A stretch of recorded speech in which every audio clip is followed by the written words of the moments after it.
पुरानी हिकायात छोटे छोटे सबक आमोज किस्से से अफसानचों को जोड़ लें तो उनकी जड़ें अपनी रिवायात में धसी हुई मिल जाएंगी।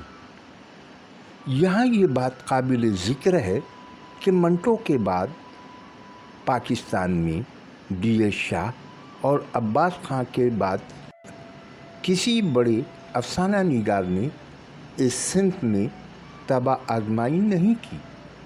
अक्सर ने तो इसे सिंफ ही नहीं तस्लीम किया। अफसानची का अलमिया है कि इस पर कोहना मश्क अदीबों ने कम तवज्जो दी है, लेकिन खुशी की बात यह है कि अब दोबारा से लोग अफसानचों की जानिब राग़िब हो रहे हैं। नए नए अफसानचा निगार सामने आ रहे हैं। नए कलमकारों को सुनाने से कबल मैं मंझे हुए कलमकारों को सुना दूं। सबसे पहले मैं ज़ेब सिंधी का अफसानचा सुना रहा हूँ।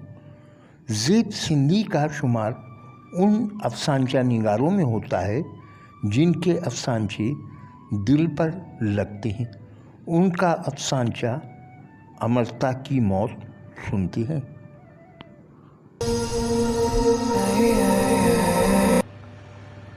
अमृता की मौत ज़ेब सिंधी का खूबसूरत अफसानचा, जिसे उर्दू कालिब में ढाला है आकाश मुगल ने। गामू शहर के चौराहे पर एहतजाज करते हुए अवामी इज्तिमा से मुखातिब था। हॉस्टल में मारी जाने वाली तालबा अमृता की मौत की तफ्तीश से कबल दर्सगाह की सारी इंतज़ामिया को उनके ओहदों से हटाया जाए। इंतज़ामिया के हमायती शख्स ने बरहमी से पूछा, इस मामले में दर्सगाह की इंतज़ामिया का क्या कसूर है?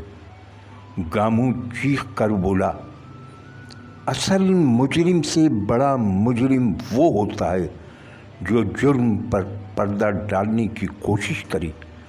दर्सगाह की इंतज़ामिया अपनी नाअहली छुपाने के लिए वाक़े की पर्दापोशी करना चाहती है। इंतज़ामिया की तालबा का खून नाहक दबाना चाहती है। हुजूम में शामिल एक बावकार औरत अचानक गामों की जानिब बढ़ी और इसकी तरफ देखते हुए पूछा, तुम इंतज़ामिया के ख़िलाफ़ एहतजाज करके ख़ुद को ख़तरे में क्यों डालते हो? गामू ने ठंडी सांस भरकर कहा, जो जुल्म व जबर के ख़िलाफ़ सदाए एहतजाज बुलंद न कर सके उसे डूब मरना चाहिए। औरत ने गामू के हाथ थाम कर कहा, तुम्हारा जज्बा देखकर मुझे यकीन हो गया है कि अमृता का खून रायगा ना जाएगा। गामू ने हैरत से पूछा, आप कौन हैं? गामू के सवाल पर औरत की आंखें नम हो गईं। उसने आह सर्द भरकर भर्राए लहजे में जवाब दिया, मैं अमृता की माँ हूँ। गामू की आंखों से दो आंसू टपके और अमृता की माँ के कदमों पर जा गिरी। सिंधी में भी अफसानचे खूब लिखे जाते हैं और वो अफसानचे अगर ज़ेब सिंधी के कलम से हों तो मज़ा दोबाला हो जाता है।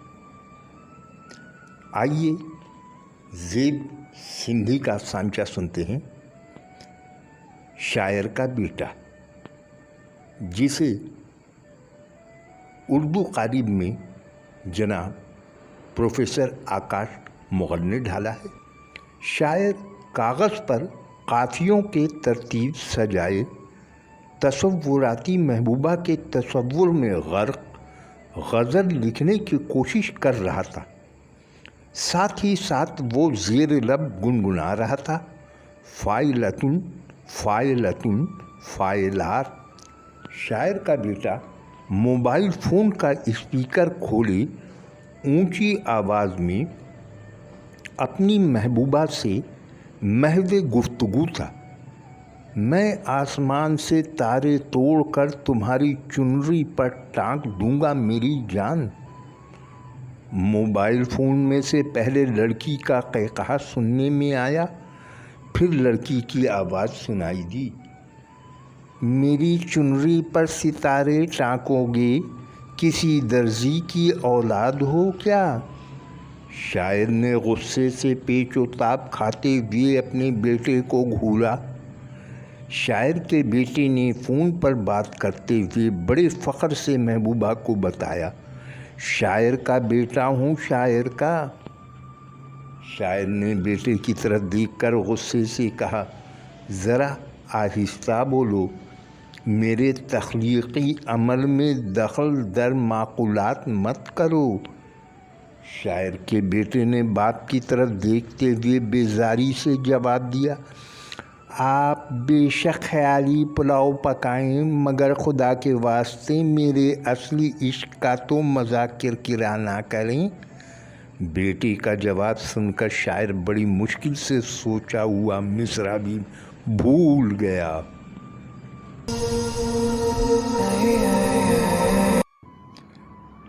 ساجد سومرو کا شمار ان اہم افسانچہ نگاروں میں ہوتا ہے جن کے افسانچے کئی سوال اٹھاتے ہوئے نظر آتے ہیں۔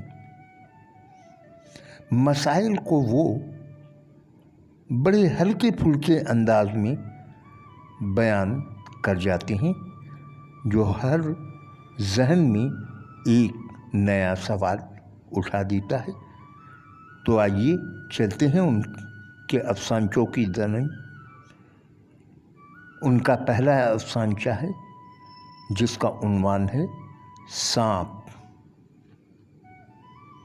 مریض کے بقول اس کو سانپ نے ڈسا تھا، لیکن اس کا معاملہ میری سمجھ میں نہیں آ رہا تھا۔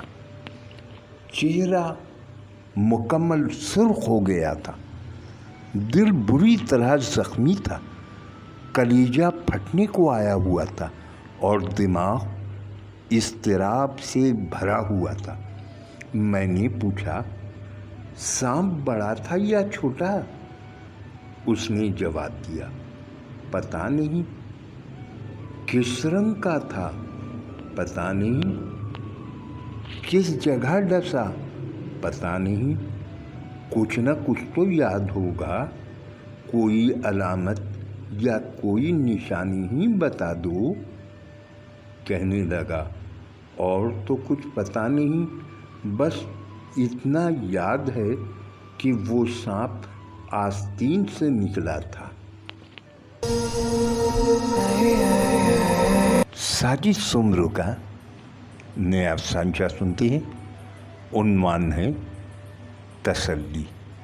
سارا دن بیلچے اور کدال چلا کر ہی وہ پیسے ملتے ہیں، ان سے اپنا اور بیوی بچوں کا پیٹ پالتا ہوں، مگر آج کوئی مزدوری نہیں ملی۔ روزانہ میرے یہاں مریضوں کا رش لگا رہتا ہے، کسی کو بخار، کسی کو پیٹ درد اور کسی کو کوئی اور بیماری ہوتی ہے، مگر حیرت ہے آج کوئی مریض نہیں ملا۔ انتظار کرتے کرتے تھک گیا ہوں، سارا دن میرا رکشہ خالی پڑا رہا، آج کوئی سواری نہیں ملی۔ ان تینوں کی باتیں سن کر میں نے سکون سے آنکھیں موند لی۔ آج اتفاق سے مجھے بھی کوئی کہانی نہیں ملی۔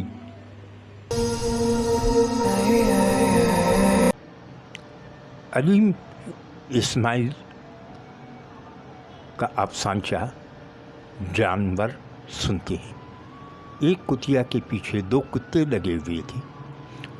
दोनों में से एक भी दूसरे को बर्दाश्त करने पर तैयार न था।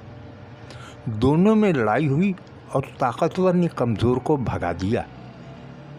दूसरी जानिब 4 इंसानों ने एक साथ मिल बांट के खाया और पकड़े जाने के खौफ से शिकार को पत्थर से कुचल कुचल कर मार डाला।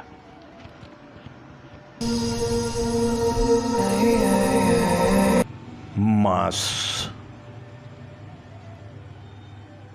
शाहिद शब्बीर का खूबसूरत अफसानचा। ये अफसानचा पंजाबी में लिखा गया, जिसे उर्दू क़ालिब में जनाब आकाश मुग़ल ने ढाला। तो आइए सुनते हैं शाहिद बशीर का अफसानचा मांस। शाम होने को आई थी और कुत्ता सुबह से भूखा था। पाँव फटने स्टोर का दरवाज़ा खुला था। उसने आओ देखा ना तो लगा मुँह मारने। गुज्जर ने बड़ी बेरहमी से डंडे मार मार कर गांव से बाहर निकाल दिया। भूखे पेट के साथ दर्द आ गई वजूद को बमुश्किल घसीटते, रोटी पानी की तलाश में दर दर भटकते उसकी नज़र गोश्त के एक टुकड़े पर पड़ी। उसने फौरन अपने इर्द गिर्द देखा। दूर दूर कोई जी रूह नज़र ना आई। आँखों में चमक और मुंह में पानी भर आया। वो चुपके चुपके गोश्त के टुकड़े की सिमत बढ़ा।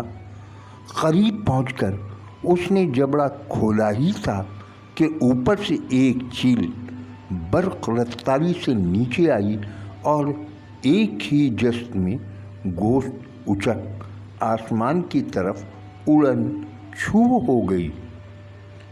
भूख से बेहाल, गुस्से से पागल होता कुत्ता मज़ीद भिन्ना गया।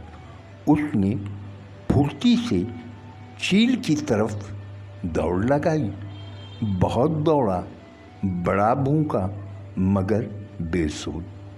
वो हाँफते हुए दरवेश सूरत हाल समझने की कोशिश कर ही रहा था कि ऊपर मंडलाती चील ने सोचा, कहीं ये नीचे सब बर्बाद ना कर दे, इसका बंदोबस्त करना चाहिए। उसने गोश्त का टुकड़ा नहर में छोड़ दिया। ये देखकर मन में उम्मीद की नई जोत जगी तो कुत्ता बर्क़ रफ्तारी से आगे भागा। दूसरी तरफ से चील ने गोता मारा और गोश्त पंजों में दबाकर उड़ गई। बेचारा कुत्ता हसरत भरी निगाहों से देखता रह गया। चील ने नहर में 5-7 बार यही तमाशा दोहराया। वो भी कुत्ता था, उसने भी हार न मानी। वो बेखबर था, लेकिन चील खूब जानती थी कि आगे एक कुआं है। उसे घेर घार कर कुएं की तरफ ले आई और एक बार फिर मांस का टुकड़ा नहर में छोड़ दिया। इधर गोश्त का टुकड़ा नहर में तैरता हुआ नीचे आया। उधर कुत्ता भागते भागते सीधा कुएं में जा गिरा। उसकी लाश गांव वालों ने दूसरे दिन कुएं से निकालकर बाहर फेंक दी। उस रोज़ उसका मांस चील ने खाया।